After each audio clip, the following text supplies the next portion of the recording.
Leitura do dia, artigo científico diário, dia 18. Análise dos marcadores de resistência à insulina na clínica diária. Resistência à insulina, definição.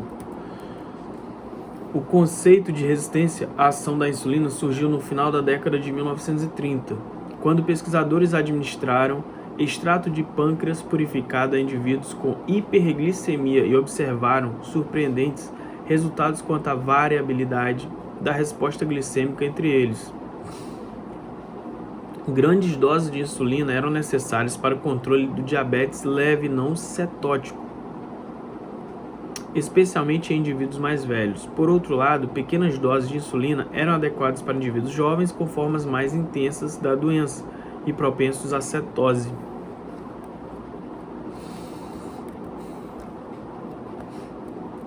Ainda nos anos 1930, Hirschworth e Kerr introduziram o primeiro introduziram o primeiro procedimento padrão para o estudo da resistência à insulina em vivo. Eles realizaram no mesmo indivíduo 2 testes de tolerância oral à glicose, com e sem a injeção concomitante de insulina endovenosa. A resistência à insulina era expressa pela razão entre as áreas sobre as respectivas curvas glicêmicas dos 2 testes. Com a utilização dessa metodologia, eles observaram que os indivíduos jovens e magros propensos à cetose eram mais sensíveis à insulina do que os mais velhos e obesos não propensos à cetose. Embora muito contundentes, essas evidências não levavam em consideração a dosagem de insulina plasmática até então indisponível. Em 1960, o desenvolvimento da técnica de radioimunoensaio por Yalow e Berson possibilitou a mensuração de hormônios, o primeiro deles a insulina. A partir dessa técnica, vários métodos de estimativa dos efeitos fisiológicos da insulina foram desenvolvidos. Em 1970, Berson e Yalow definiram a resistência à insulina como estado no qual quantidades de insulina maiores do que o normal são necessárias para provocar uma resposta quantitativamente normal. Em 1998, a American Diabetes Association reforçou que esse conceito era aplicado tanto para a insulina exógena quanto para a insulina endógena. Resistência à insulina, espectro clínico de variação. A insulina exerce um papel importante no metabolismo dos lipídios e aminoácidos em diferentes órgãos, tecidos e células. Contudo, o conceito de resistência à insulina na prática clínica é mais utilizado para se referir aos efeitos estimulantes da insulina sobre a captação de glicose periférica, principalmente pelos músculos esqueléticos e tecido adiposo, e aos efeitos inibidores da insulina sobre a produção hepática de glicose. A regulação desses processos metabólicos faz que a insulina seja responsável pela manutenção da homeostase da glicose dentro de uma estreita faixa de variação ao longo dos estados alimentados e jejum.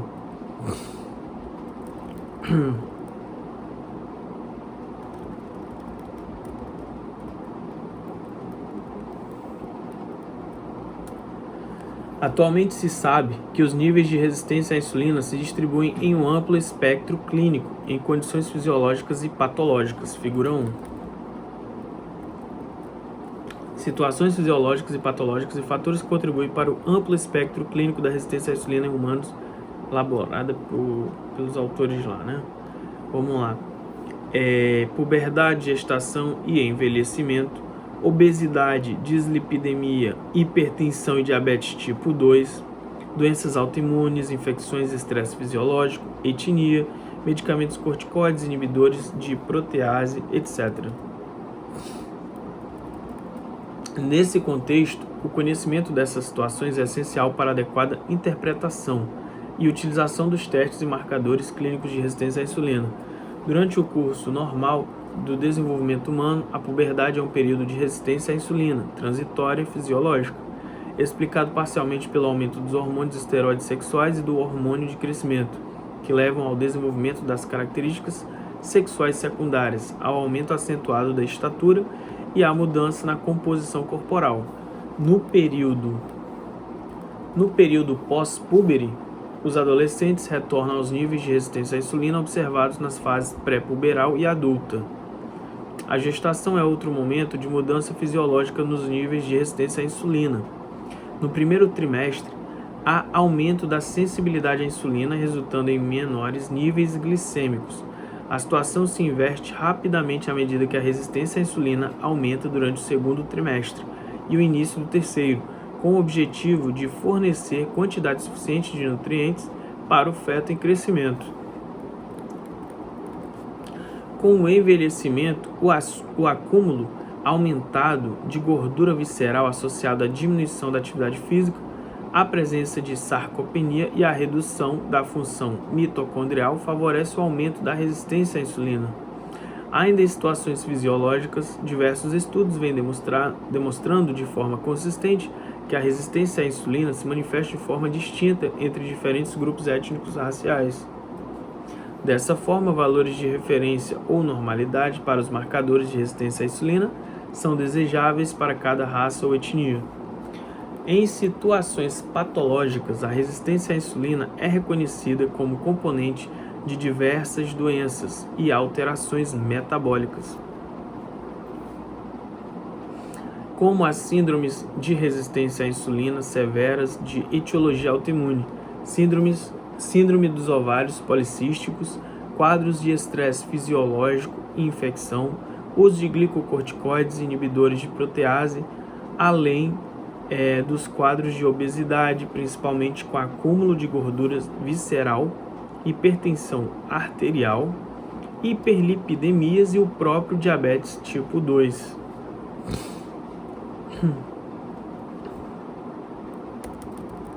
Avaliação da resistência à insulina.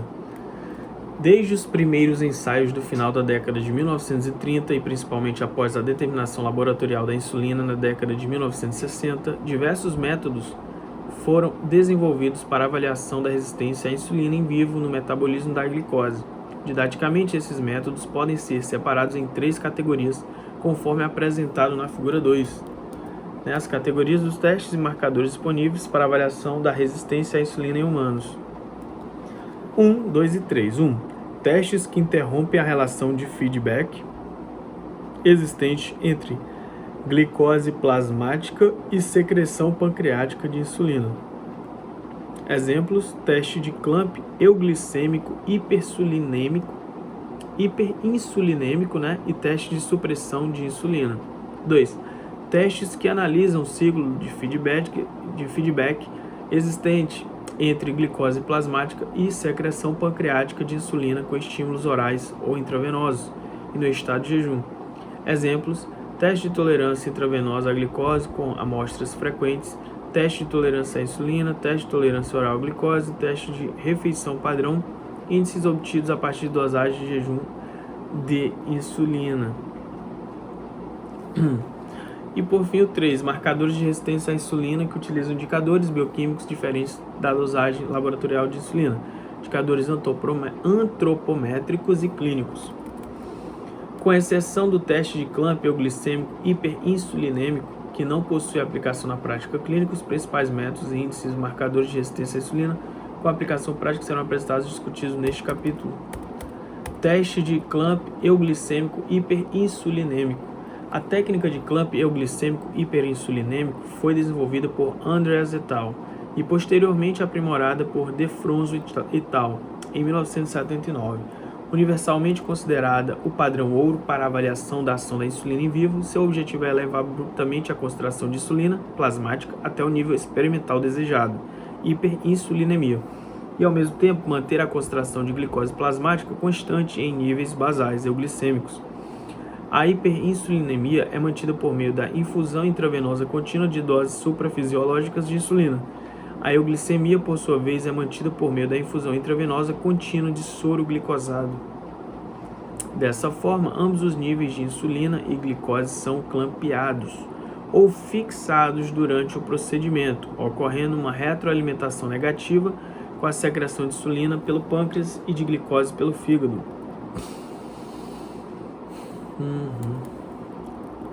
No teste de Clamp, o indivíduo migra de uma condição de jejum, na qual o sistema nervoso utiliza mais ou menos 50% da glicose circulante e a musculatura esquelética utiliza 15%, para uma condição em que a musculatura passa a ser o maior consumidor de glicose, utilizando mais ou menos 85%. Em geral, a última hora do teste corresponde ao período em que ocorre o estado de equilíbrio entre infusão de glicose e captação muscular de glicose.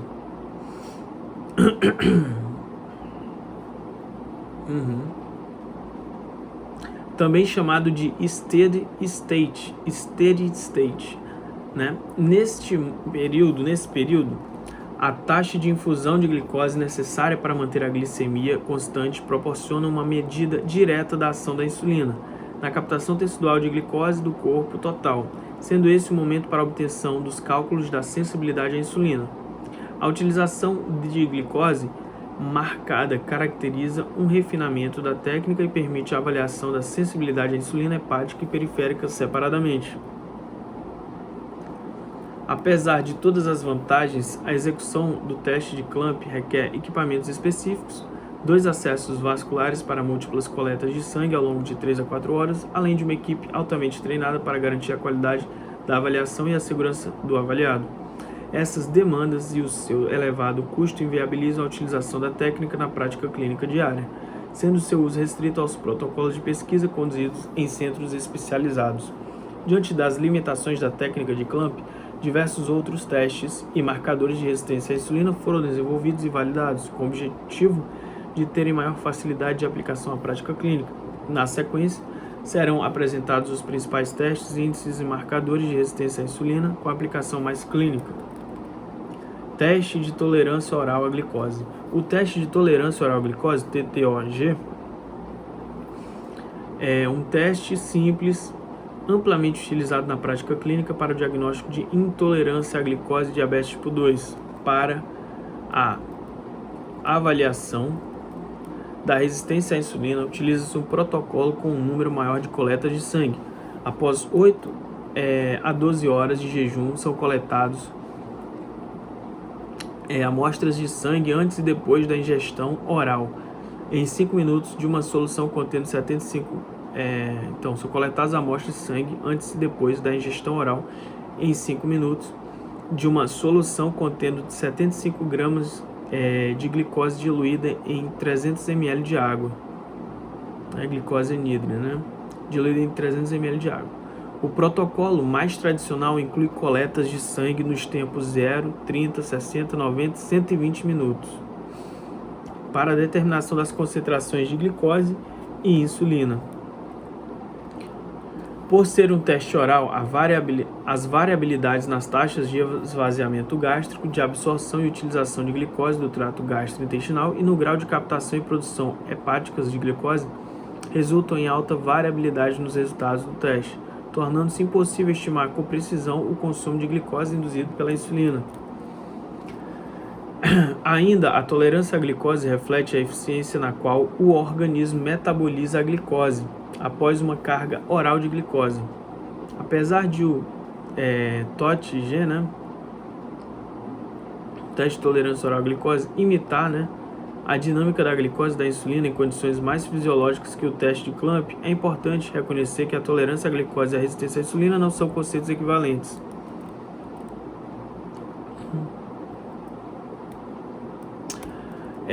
Além dos efeitos da insulina na captação periférica de glicose, a secreção de insulina, o efeito incretina e outros fatores contribuem de forma importante para a tolerância à glicose.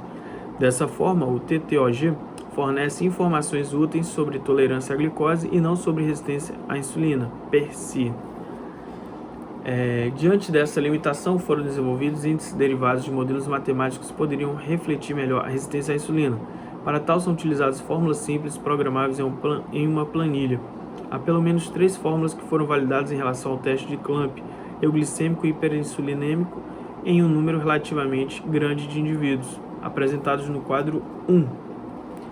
Não há pontos de corte específicos para cada um dos métodos, embora possam ser usados na prática clínica pela facilidade de execução do TTOG, são mais empregados na pesquisa e têm os valores finais interpretados em sua forma contínua ou em comparação de tercis, quartis, entre outras possibilidades. Aí tem quadro 1, índices empíricos para avaliação da sensibilidade à insulina a partir das dosagens bioquímicas obtidas no teste de tolerância oral à glicose. Índices, referência e fórmulas, né? Matsuda, Stumvoll e Ogis. Matsuda, ISI, 10.000 dividido por raiz quadrada de glicemia basal versus insulinemia basal versus glicemia média versus insulinemia média. ISI significa Insulin Sensitive Index, ou índice de sensibilidade à insulina, onde glicemia e insulinemia basais são as dosagens pré-glicose oral, e as glicemias e insulinemias médias são obtidas durante o TTOG, protocolo 0, 30, 60, 90 e 120 minutos. Stumvoll, que é MCR, é igual a 18,8 menos 0,27, e MC menos 0,0052 vezes insulinemia 120 menos 0,27 glicemia 90. MCR significa Metabolic Clearance Rate, ou taxa de depuração metabólica, que reflete sensibilidade à insulina, onde o IMC é em kg/m², insulinemia 120 é a dosagem de insulina no tempo 120, né, picomol por litro, glicemia 90 é a glicemia no tempo 90 milimol por litro. Unidade é ml, minuto, né, menos 1 kg menos 1. E o Ogis também, que leva em consideração essas coisas.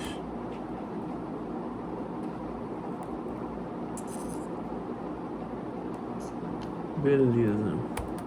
Índice OMA-IR. Modelo matemático de avaliação da homeostase para resistência à insulina, Homeostasis Model Assessment. OMA-IR. Foi iniciado por Robert Turner et al. Em 1979, publicado em sua forma expandida por David Matthews et al. Em 1985. O índice OMA-IR se baseia na relação de retroalimentação que existe entre produção hepática de glicose e produção de insulina pelas células beta para a manutenção da homeostase glicêmica no estado de jejum. O fígado é responsável por produzir cerca de 90% da glicose no estado de jejum, né? Cujos 2/3 são utilizados por tecidos não dependentes da insulina, principalmente o sistema nervoso central.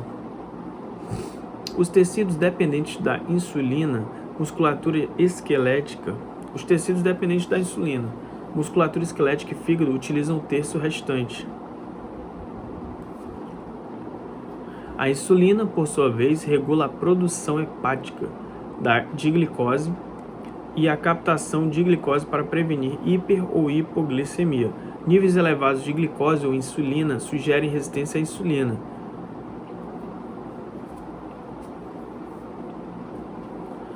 Nesse contexto, o índice OMA-IR expressa a resistência à insulina hepática e pressupõe que a resistência à insulina hepática e à periférica são equivalentes. Seu cálculo requer a mensuração da glicemia e da insulinemia obtidas em uma mesma amostra de sangue após jejum de 8 a 12 horas a partir das fórmulas.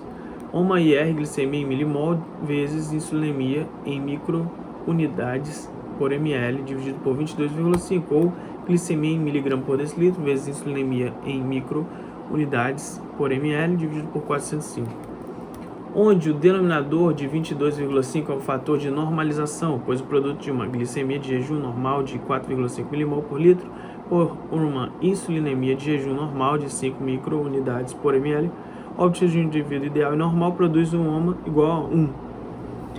Em 2004 foi publicado o software OMA2 Calculator, o qual contém uma atualização do modelo matemático original.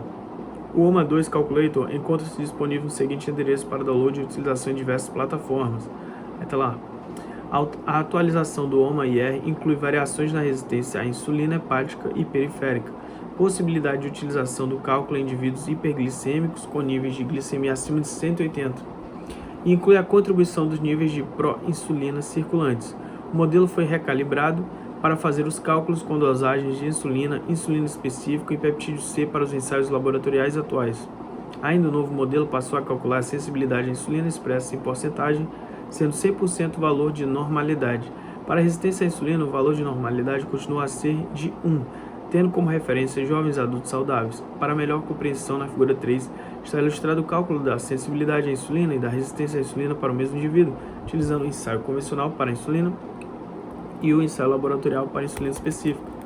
Aí ele faz os cálculos aí, né, o exemplo de um software Roma 2 Calculator para avaliação da resistência à insulina em condições de jejum por meio de ensaio convencional da insulina A e do ensaio laboratorial para a insulina B.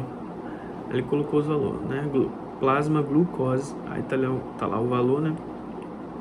Insulina, valor de insulina também, aí tem a porcentagemzinha e ali do laboratorial também. Perfeito. Considerando que a resistência à insulina se manifesta de forma distinta entre diferentes grupos étnicos e que a população brasileira é uma das mais miscigenadas do mundo, pois resulta de cruzamentos étnicos entre colonizadores europeus, escravos africanos e ameríndios autóctones, a utilização de pontos de corte validados para a nossa população deve ser preferencial. No Brasil, 3 estudos utilizando a técnica de Clamp identificaram pontos de corte para o índice OMA-IR em diferentes faixas etárias. Para o índice OMA-2 e R foi encontrado valor de maior que 1,8 para identificação de resistência à insulina em adultos e idosos. Outro estudo brasileiro determinou pontos de corte para o índice de OMA-IR para a identificação de síndrome metabólica em adolescentes. Os pontos de corte para o OMA-IR estão apresentados na tabela 1. Aí, pontos de corte para o índice OMA-IR e OMA-2-IR obtidos na população brasileira. As referências lá, Gelonese e tal, Silva e tal, Rocco e tal.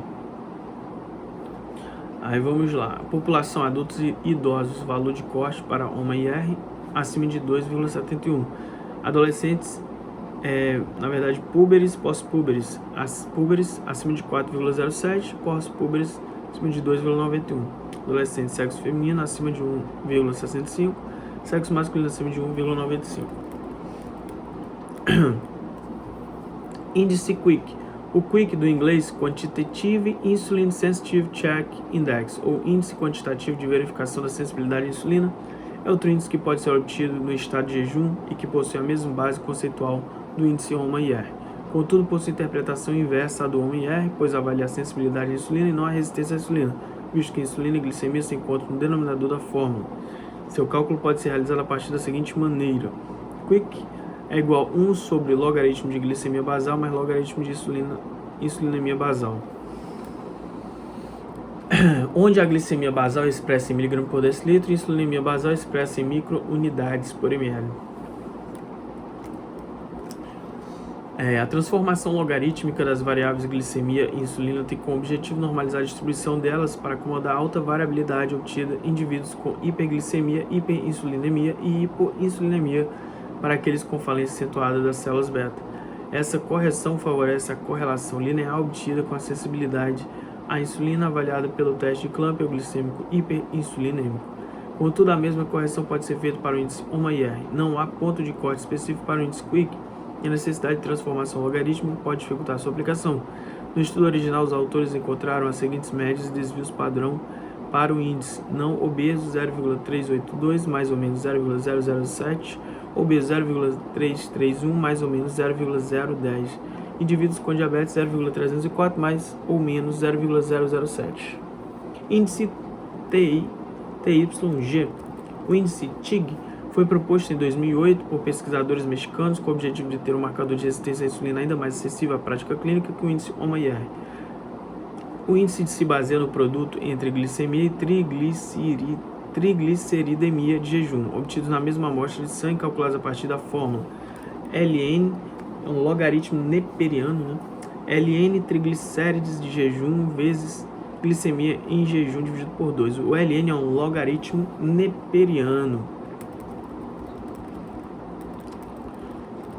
A base fisiopatológica que fundamenta o uso do índice TIG para identificar a resistência à insulina inclui o comprometimento na oxidação e utilização de ácidos graxos. O aumento do fluxo de ácidos graxos livres do tecido adiposo para o fígado resulta em anormalidades do metabolismo da gordura, aumentando o conteúdo de triglicerídeos hepáticos, fortes determinantes da resistência à insulina hepática, com consequente aumento da produção de colesterol VLDL e de triglicerídeos circulantes. Desde então, o índice TIG passou por validação em relação à técnica de Clamp na população mexicana e posteriormente na população brasileira.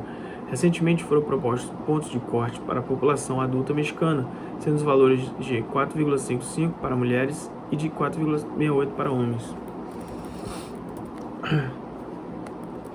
Fenótipo cintura hipertrigliceridêmica, né? O fenótipo cintura hipertrigliceridêmica se baseia na presença concomitante de circunferência de cintura, CC, né? E triglicérides, TG, aumentados. Nos anos 2000, pesquisadores canadenses demonstraram que a combinação desses dois componentes da síndrome metabólica era capaz de predizer risco cardiovascular em homens, já que a circunferência da cintura se correlacionava positivamente com os níveis de apolipoproteína B e insulina, e que os níveis de triglicerídeos plasmáticos se correlacionavam positivamente com a concentração de partículas pequenas e densas de colesterol LDL. Cerca de 80% dos indivíduos que apresentavam o fenótipo CC maior ou igual a 90 cm e TG maior ou igual a 177 mg por decilitro, né, apresentavam simultaneamente essa tríade aterogênica.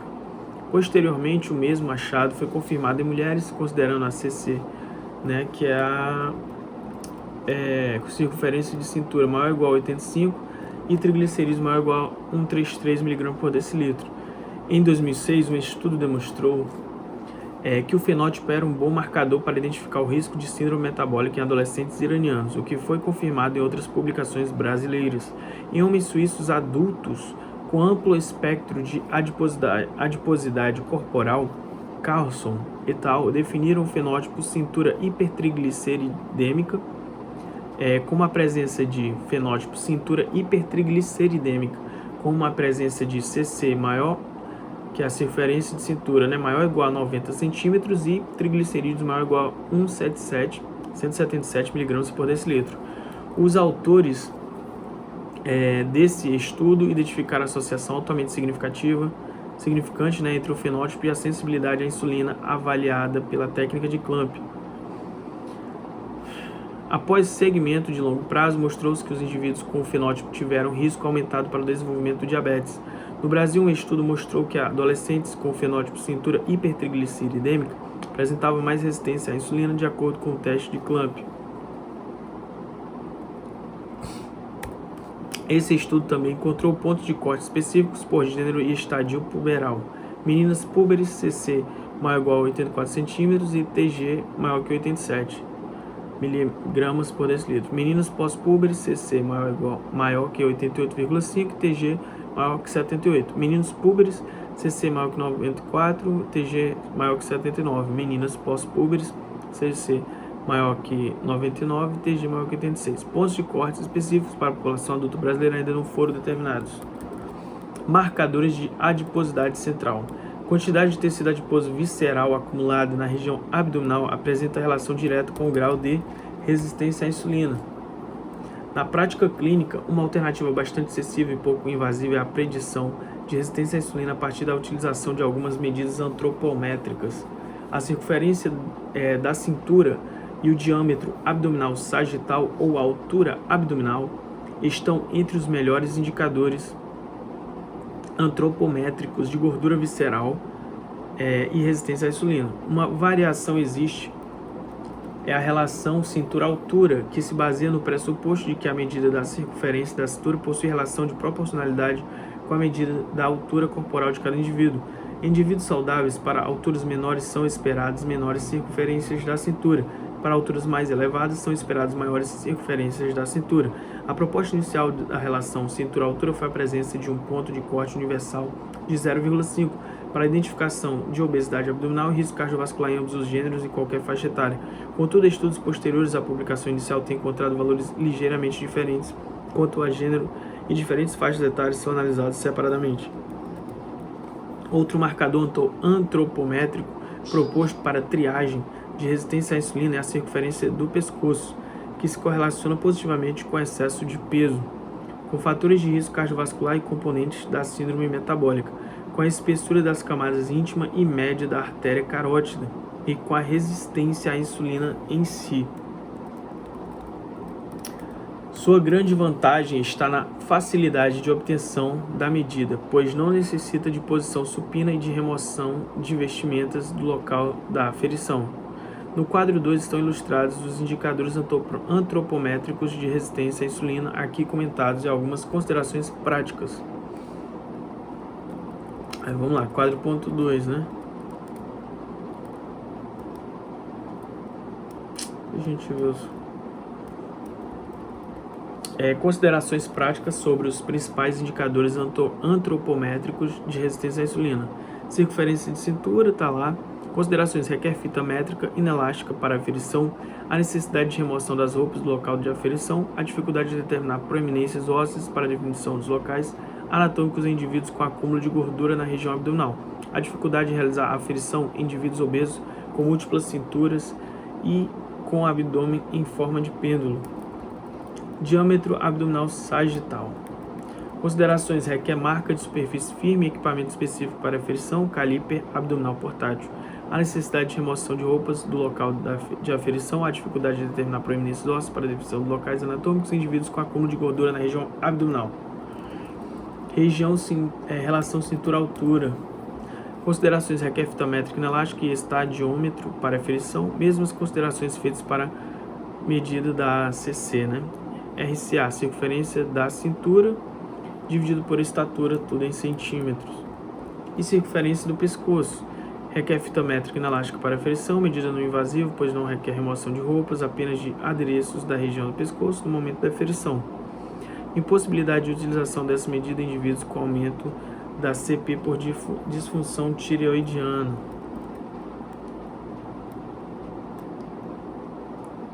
Continuando, né?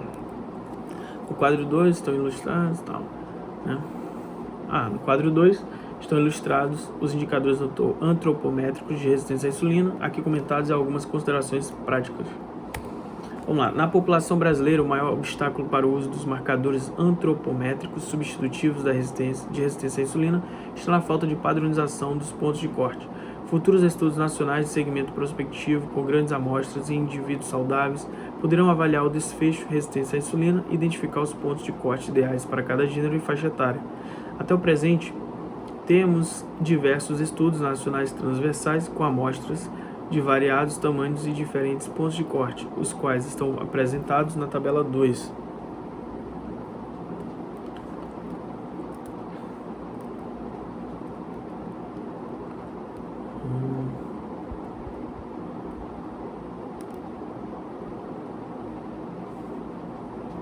Vou terminar de ler aqui, a gente vê a tabela 2. Alguns estudos investigaram a relação entre as medidas antropométricas com marcadores diretos da resistência à insulina, como índice de Roma-IR ou teste de Clamp. Outros estudos utilizaram marcadores de obesidade, que por si só não são sinônimos de alteração metabólica, visto que há indivíduos obesos com o fenótipo metabólico de indivíduos saudáveis, embora não seja a maioria.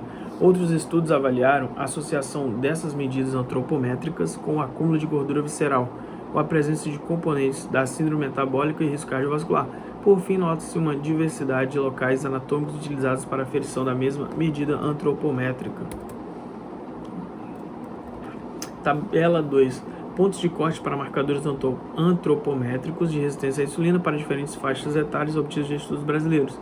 Medida antropométrica, local anatômico da aferição, circunferência da cintura. Aí amostra, gênero e faixa etária, valor de corte, desfecho estudado e referência. Nível umbilical, amostra 80, meninas de 4 a 5 anos, valor de corte maior que 55,6 centímetros, excesso de gordura androide.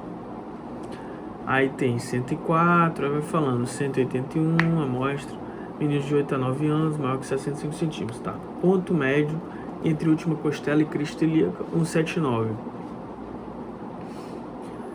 Meninos de 10 a 19 anos e meninos de 10 a 19 anos. Meninas, ponto de corte 83 centímetros, meninos 80,5 centímetros. Síndrome metabólica, né? Desfecho estudado, desfecho, né? Ponto médio, taram.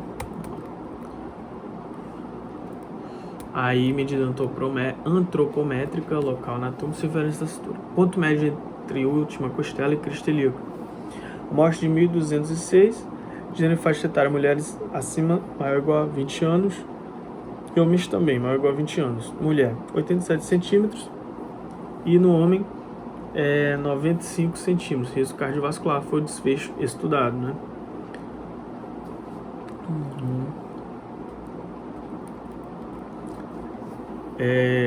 Acima, homens de 35 a 74 anos. O local, né? A cintura da circunferência é o ponto médio entre última costela e crista ilíaca. Mulheres 35 a 74 anos, ponto de corte 86 centímetros. Homens 35 a 74 anos, ponto de corte 92 centímetros. Aí tem o diâmetro abdominal sagital em relação cintura-altura.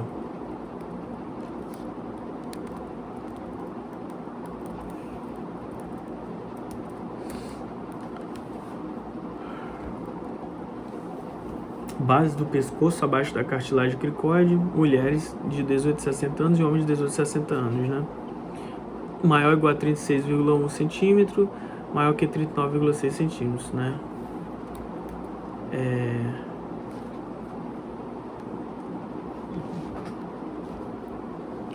Logo acima da cartilagem cricoide.